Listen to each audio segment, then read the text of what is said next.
we sing to Jesus and to Mary, the mother of Jesus. I think Mary likes this one. The words are Ave Jesu, Ave Maria. So hail Jesus, hail Mary. Very simple.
question. I was listening today to a little bit of fresh air with Terry Gross. That's how she says it. This is Terry Gross. This is fresh air. She says. I love how she says it. She's very soulful in her singing. And she had on Krista Tippett. You may recognize the name. Okay, cat. Krista Tippett is a, what would you call her? Somebody who interviews other people a lot. And she has her own good insights and questions that she asks. But today, she was being interviewed by Terry Gross. It was pre-recorded. Anyway, Terry Gross said to Krista Tippett, she said, "So, what matters most to you now?" And Krista Tippett is about 66 years of age, I think. And she said, "Well, it's very different than when I was in my 20s. It's very different when I was in my 30s even. It's in fact different than when I was in my 40s or even 50s. She says, "These days, I'm reflecting mostly on the questions that I'll be reflecting on for the rest of my life. And like the great poet Rilke said, you know, it's the questions that matter. Your questions. Not my questions, your questions. And the questions that guide your life, that are more quests than questions, that are more wondering than knowing." And so she shared some of those today. And I mention that because it was a very soulful conversation, and Krista Tippett is known for being soulful. And last night we looked at this little book just for a moment, and I recommended it to you, called Care of the Soul, a guide for cultivating depth and sacredness in everyday life, by Thomas Moore. And I thought I'd just share with you a little bit more from this book, and then we can open it up for any conversation you might want to have. But before we do that, I just wanted to ask you a question. You can be thinking about it as we read this. The question is, what did you do today that nourished your soul? What did you do today that fed soulfulness, that made you more alive, more in love with this world, and more passionate about being in it, that brought a smile to your face, and so on and so forth? It could be a very little thing, very little thing. So be thinking about that, and I'll read this, and then we can open it up for conversation.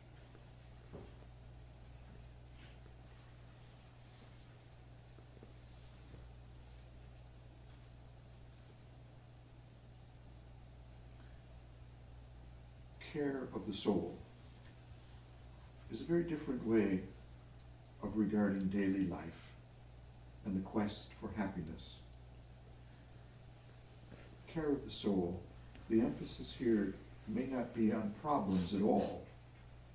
One person might care for the soul by acquiring land, another by selecting an appropriate school or program of study, reading a particular book, by painting the house, by arranging books in the bookshelf, by walking in the forest. I'm making this up now.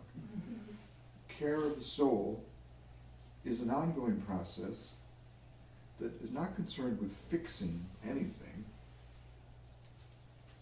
but more with attending to the small details of everyday life. And of course, the poet that comes to my mind immediately is Mary Oliver.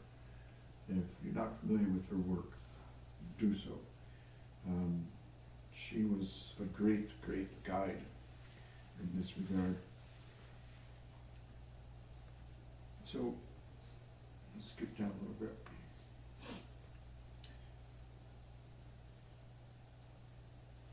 getting to know the soul.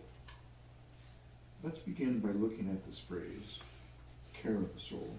The word care implies a way of responding to expressions of the soul. See, and that's what he's trying to get at throughout the book, is that be on the lookout for expressions of your soulfulness, because they're there. We often, in our rush and our crazy life today, fail to see them, to notice them even. And so we think maybe they're not there, but they are. Expressions of our own soulfulness. Care, C-A-R-E, is what a nurse does.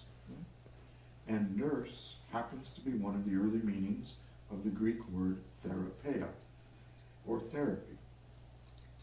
We'll see that care of the soul is in many ways a return to early notions of what therapy really is. Care of the soul means several things. Attention, giving our attention, our attending to. Devotion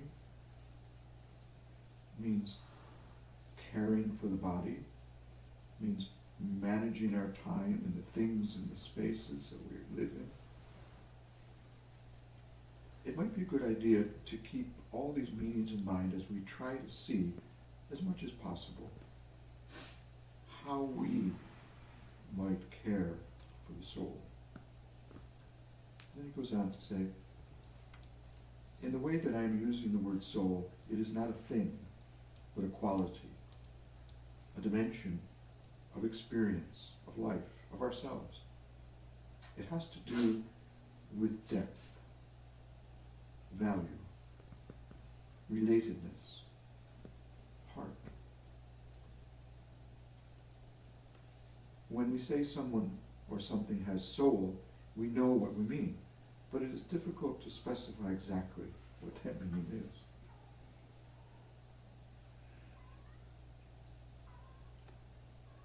Observing the soul, we keep an eye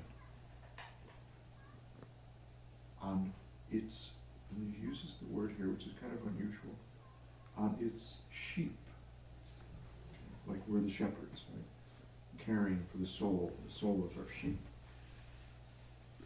Whatever it is within us that is wandering, that is grazing, that is gazing, the latest addiction, a striking dream, a troubling mood, this is caring for the soul. And then he goes on. So I think that gives us some sense of what he's trying to say. There is no judgment in this, by the way. It is noticing, attending to, caring, paying attention with affection, as Mary Oliver would say. So with that, we'll just open it up, and, starting with the question, how did you nourish your soul today? Yes? Can I say last night? Pardon? Can I say last night? Can you say last night? Can I say what happened last night? Sure.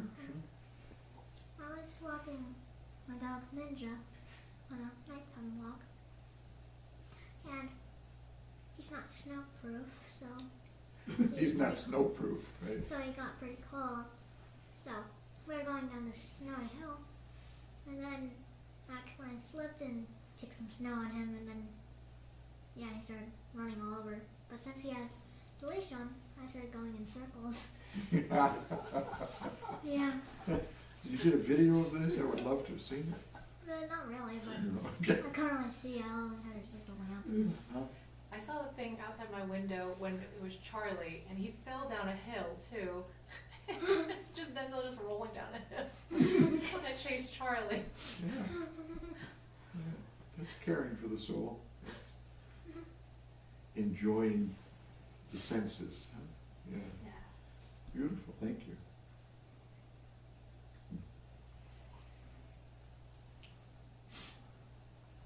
I like how you said it's responding to the expression of the soul. And for me, I immediately think of like a fancy ballroom waltz where you're working on one thing and you notice another partner and you dance with that partner and then you swing to another partner and you swing to another partner. And it's just like a dance of being of service. And it's also reminding me of the 5 love languages, and we express how we want to express our loves, and we also receive a different way, kind of like love languages or acts of service, or I forgot the rest of them. Spending Food. time, food, Gift giving, gift giving, acts of service, acts of service, physical touch, love language. Yeah. No, not love language. Speaking. Right. Words. Words of affirmation. words of affirmation, Yes. and quality time. Yes. Good job. Yeah. Go love language. Yeah. Good. I nourished myself today by spending, I think, quality time with the community. I've had 2 lovely talks from you today, and today was meditation day at 10 for the session, and in all of those conversations, I felt just connected. It sounds just a very simple thing, but just sharing, engaging, talking. Sometimes it's just the simple things that sort of touch your heart, and then you're just inspired to go on this route, so changing partner again, and then the conversation just flows, and then before you know it, the day's gone, and you're happy, satisfied, at peace. So, thank you. I think what nourished my soul today was Tim saying minus 60 degrees and Lorraine gasping. Like it was the worst thing. She did gasp. but what actually did was when Denzel and I went out for the trash, to drop the trash and recycling, and then as I was saying bye to the guy that was there in front of the big trash can, I was just like, oh, like bye, like have a nice day, and he looked at me, he's like, oh, have a nice day, and then the woman behind him said, oh yeah, thank you, have a nice day. Contagious, was it? Yeah, I guess so. Yeah. And then Denzel turns to me and says, oh, you've made a new friend, and I'm like, wow, I didn't really think about that, but or like I got points for making a new friend. Yeah, Yeah. 10 points. 10 points. Yeah. That's a lot. Cool.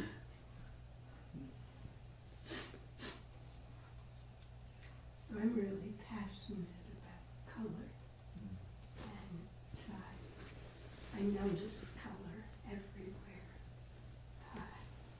And so today I did something I've been wanting to do.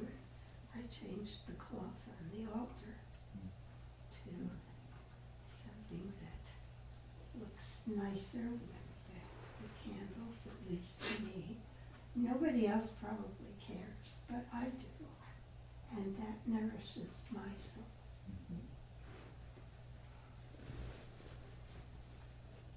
I had a double hit today. I had a fun mindfulness group in the morning. And that's always one of my most fun things. And in the afternoon, I found I started sketching up the design for the shelves downstairs. And I just felt so good to sit and do something like that again. It's been a long, long time. So, yeah.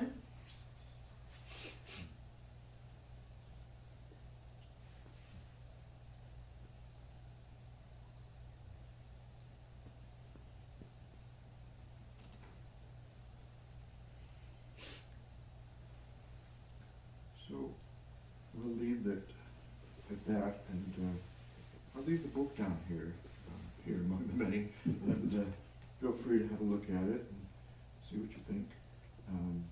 You didn't say your part. Yeah. I didn't? No. Oh.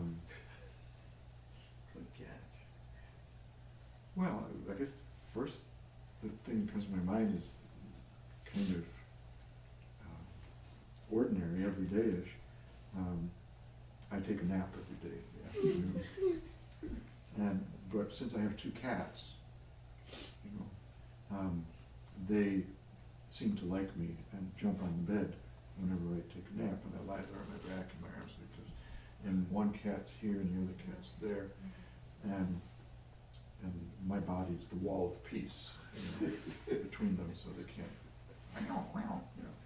But it's so cute because they each curl up, you know, and then they sleep. And it's just a lovely, soulful moment, you know. 2 little creatures side by side. You know. It's a lovely thing. Can't wait for the puppy to arrive. I don't know where the puppy's going to go. We'll work it out. Yeah. But yeah, it is a lovely thing for me to, as John O'Donnell who says, you know, to learn from animal beings, you know, and little cuddly creatures that just, you know, it's their way of expressing affection, and curl up next to you. You know, they don't say much, but you know, it's body language. That's their love language. Yeah. We'll close with a song.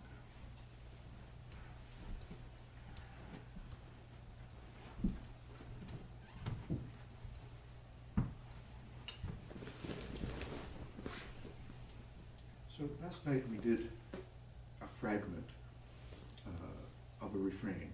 Let's do that again tonight. And then perhaps over the weekend, tomorrow, we can fill it out a little more, see if I can remember it.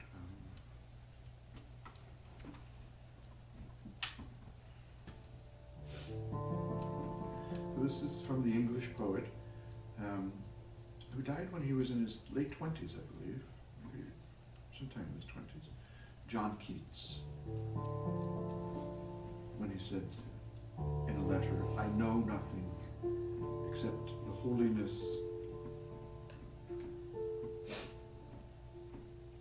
of the heart's affection." That's it, the holiness of the heart's affection and the truth of the imagination. So this little chant refrain comes from his words.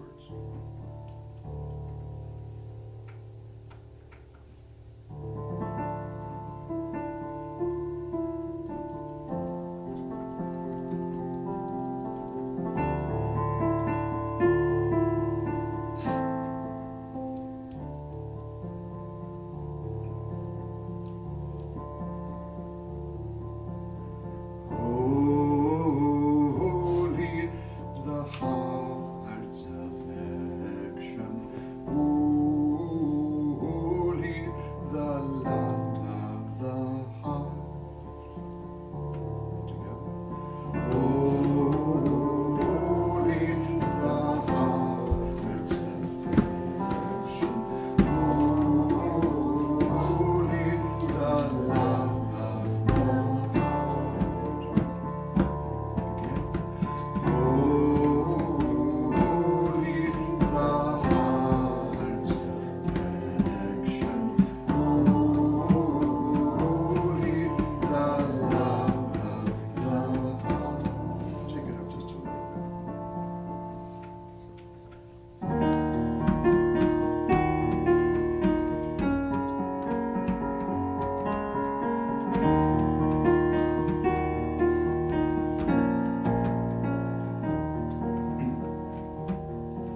close of this day,